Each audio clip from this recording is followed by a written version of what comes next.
back to the news at 10. Let's cross over to Abuja now. Here's Markwe Ogun Yusuf. Markwe. Hello, Ejoma. Eid Mubarak to all our viewers.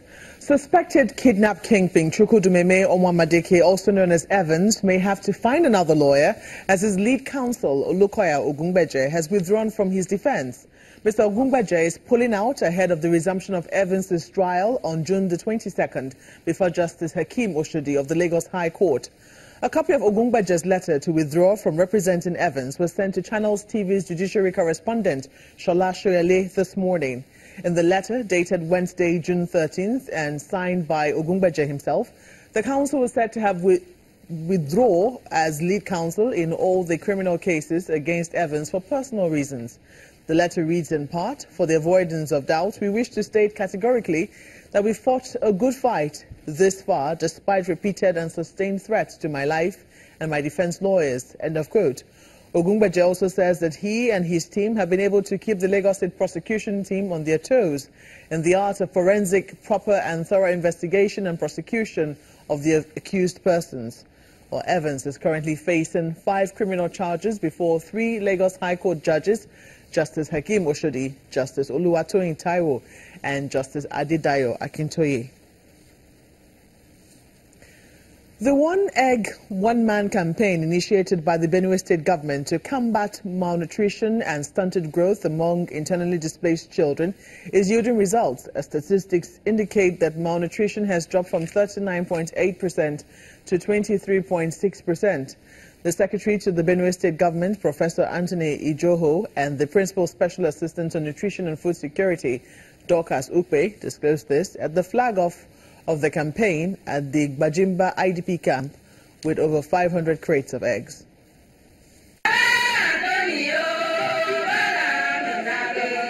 Internally displaced mothers at the Bajimba IDP camp danced to welcome the delegation of the Benue State government. The delegation, including the wife of the state governor, Mrs. Eunice Otom, is here to flag off the One Egg, One Man campaign.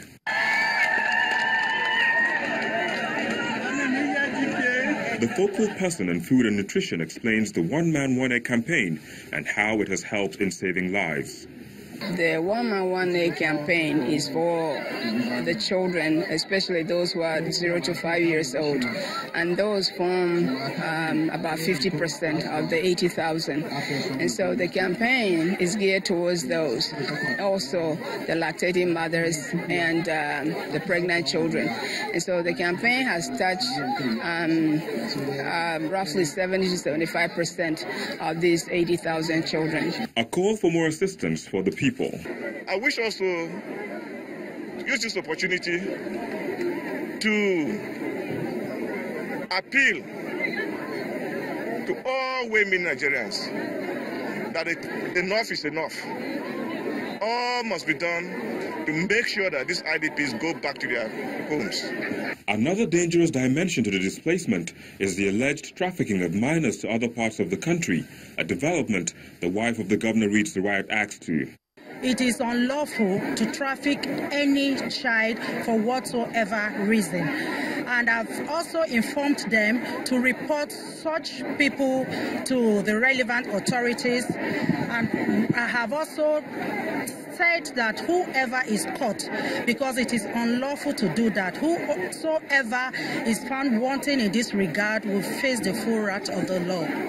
The internally displaced persons show their appreciation. This is a demonstration of democracy simplicity, or the simplicity of democracy, to celebrate with the downtrodden like us. It's a very wonderful opportunity. Reports say over 80,000 children displaced, whose regular lifestyles have been disrupted, brace through the challenges of malnutrition daily.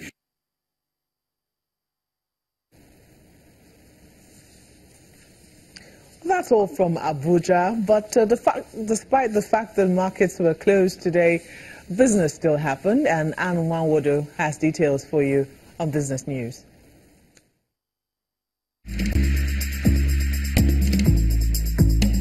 You first. First Bank.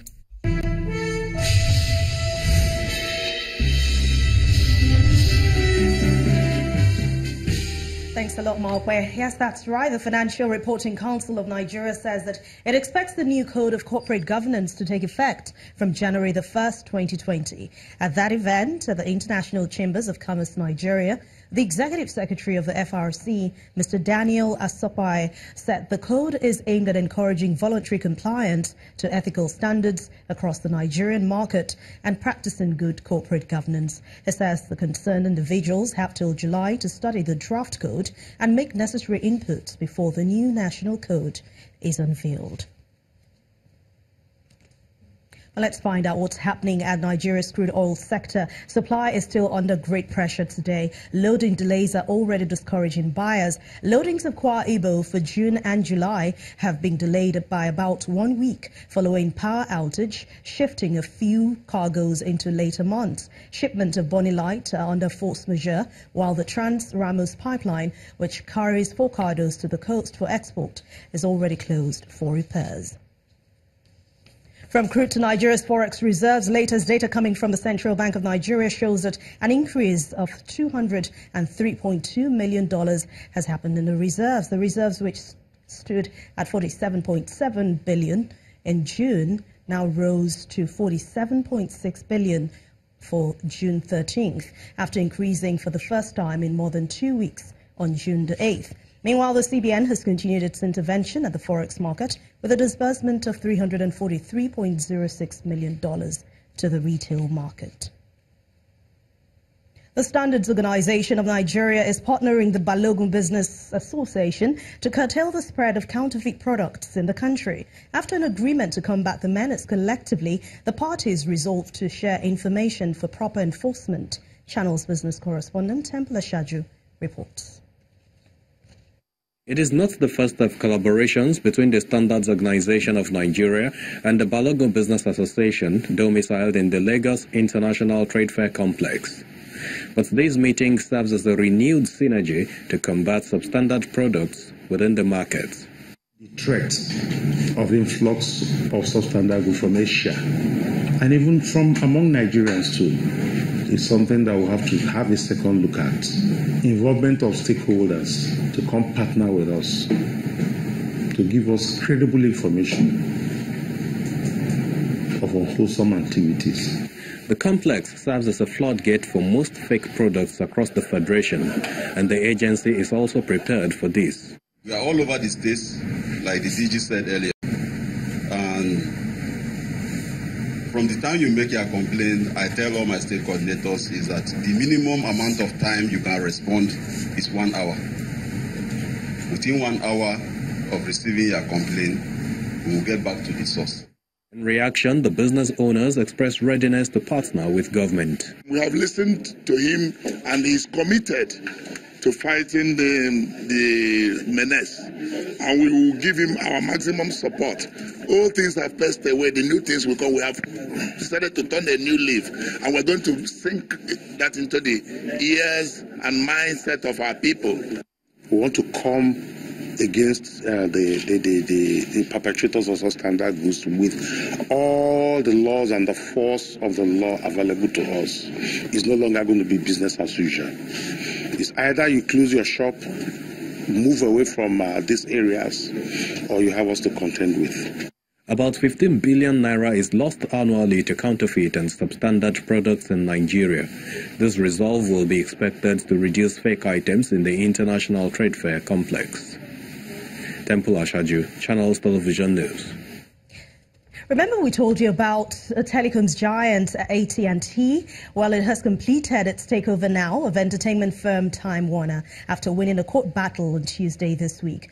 The more than $80 billion deal, which has taken 2 years, led to one of the largest U.S. antitrust lawsuits in decades. The landmark deal between the firms will now see well-known franchises, including CNN, under the roof of America's largest pay TV provider. Meanwhile, U.S. President Donald Trump, who doesn't quite agree with this merger because of the harm on consumers, has 60 days to file an appeal and says that they're currently considering various options. Renewed concerns over looming trade war between US and China has taken its toll on Wall Street and European equities, but markets in Asia managed to pull some gains earlier today. Let's check out the figures for today.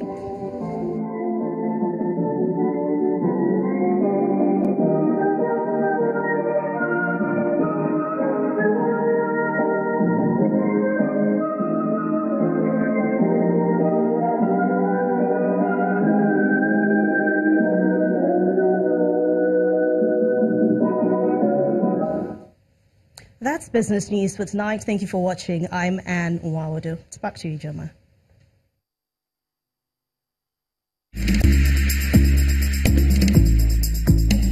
You first. First Bank.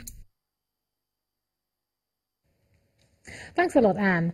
Policymakers, farmers and private sector executives are meeting in Cotonou in the Republic of Benin for the 4th International Conference to raise awareness on the importance of cassava.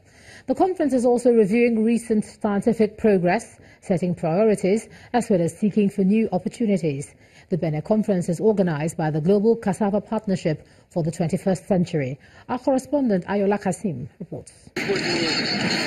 No other continent depends on cassava to feed as many people as Africa does, where 500 million people consume it daily.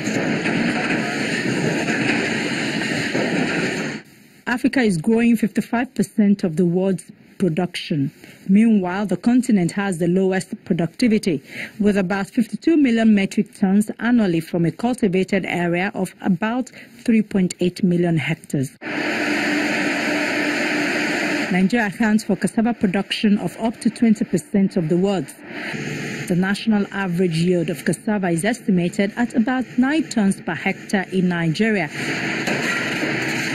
as against potential yield of more than 20 tons per hectare. We produce a lot because the area under cassava is one of the biggest, and we have one of the largest number, millions of farmers who produce cassava. But they are producing without high productivity, and that's where the challenge is. Overcoming these challenges in Nigeria and indeed transforming cassava production in Africa is the focus of the 4th International Cassava Conference in Benin. Looking beyond cassava as a product for direct human consumption, the participants focus on the resilient crop that has a high potential as a money earner. If we transform the cassava value chain and just meet only import substitution, I'm not talking of even internal consumption, just what we import, we would redirect $1.2 billion of what is being spent today to import starch and sweeteners and other things that we can produce locally. We will redirect that into African countries. Experts believe the key to unlocking the full potential of cassava lies largely in bringing cassava breeding into the 21st century. Mechanization at large. When I say mechanization, it's not just a tractor. It's a tractor, better plants, better agronomy, a cooperative of farmers, and selling to the market, securing your market for next year, etc. So it's a set of activities, and this is why we talk in this conference about the value chain of the cassava transformation. The fact is there are solutions to poor yield in cassava productivity, but the challenge is ensuring that the farmers not only access the information, but apply them during cultivation. For until this is achieved, the goal of ensuring increase in productivity will remain a pipe dream. From Cotonou, Benin, I'm Ayola Kasim, reporting for Channels Television News. Still ahead on the news at 10, Africa's representatives, Egypt and Morocco, lose their opening matches at the 2018 FIFA World Cup after conceding late goals. That's on sports. You join us again.